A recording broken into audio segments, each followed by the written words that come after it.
తిరుపతి కరకంబాడి రోడ్లోని Cowork space సంస్థ 7వ వార్షికోత్సవాన్ని వారి కార్యాలయంలో సంస్థ ఉద్యోగులు అతిథుల నడుమ ఘనంగా నిర్వహించారు. తిరుపతి నగరంలోని ఉన్నత విద్యను అభ్యసించిన యువతకు వివిధ సంస్థలలో ఉద్యోగ అవకాశాలు కల్పించడమే ప్రధాన ధ్యేయంగా ఈ సంస్థను స్థాపించినట్లు సంస్థ వ్యవస్థాపకులు తెలియజేశారు. మెట్రో నగరాలకు దీటుగా అభివృద్ధి చెందుతున్న తిరుపతి మహానగరంలో సాంకేతిక రంగాలలో అడుగు పెట్టేందుకు గతంలో యువకులు పక్క రాష్ట్రాలకు, నగరాలకు ఉద్యోగ అవకాశాలను వెతుక్కుంటూ వెళ్లవలసి వచ్చేదని, కానీ ఈ సంస్థ ద్వారా యువకులు తమ సొంత నగరంలోనే ఉపాధి పొందేందుకు ఈ సంస్థ ఎంతగానో ఉపయోగపడుతుందని ఈ కార్యక్రమానికి విచ్చేసిన అతిథులు తమ ప్రసంగంలో ఆనందాన్ని వ్యక్తం చేశారు.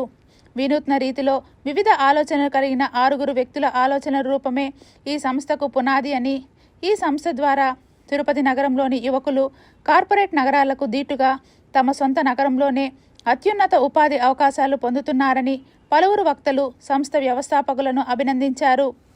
Technology mind so confident. Problems ఉంటుంది. 7 సంవత్సరాలు కరోనాలో వచ్చినప్పుడు ఇవన్నీ వస్తుంది, ఫైనాన్షియల్స్ అవన్నీ కాదు. ఎండ్ ఆఫ్ ది డే మన సాటిస్ఫాక్షన్ మెయిన్. సంతోషంగా ఉంటే చాలు. సంతోషంగా ఉండాలి. ఇప్పుడు మనం ఎంత ఇది ఉన్నా సంతోషంగా ఉండలేము. ఏదో ఒక సమస్య ఇంటికి వెళ్ళి కానీ ఫ్యామిలీతో ఎంజాయ్ చేస్తే అదే సంతోషం. ఒక బిజినెస్ లేదు, జాబ్లో ఏ రోజులో మనకు ప్రాబ్లం అయింది, కానీ ఇంటికి వెళ్ళగానే స్మైలింగ్ స్పేస్ అంటే సంతోషం, స్నేహితులతో కలిస్తే సంతోషం, పార్ట్నర్స్ గుడ్ థింగ్స్ చెప్తే సంతోషం. అలా ప్రతిదీ మన మైండ్ సెట్ని క్రియేట్ చేసుకోవాలి. మనసు ఉంటే మార్గం ఉంటుంది.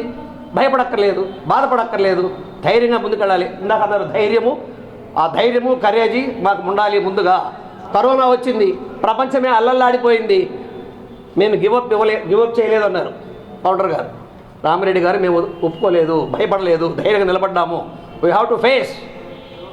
కాబట్టి విధిని ఎంత పెద్ద బాధ వచ్చినా, కష్టం వచ్చినా దాన్ని ఎదిరించి నిలబడాలి. ఇది భారతదేశంలో యంగ్ అండ్ ఎంటర్ప్రినర్స్గా ఎవరైతే ఉన్నారో ఆ ఎంటర్ప్రినర్స్ మాత్రమే ఆ బుక్లోకి రాగలరు.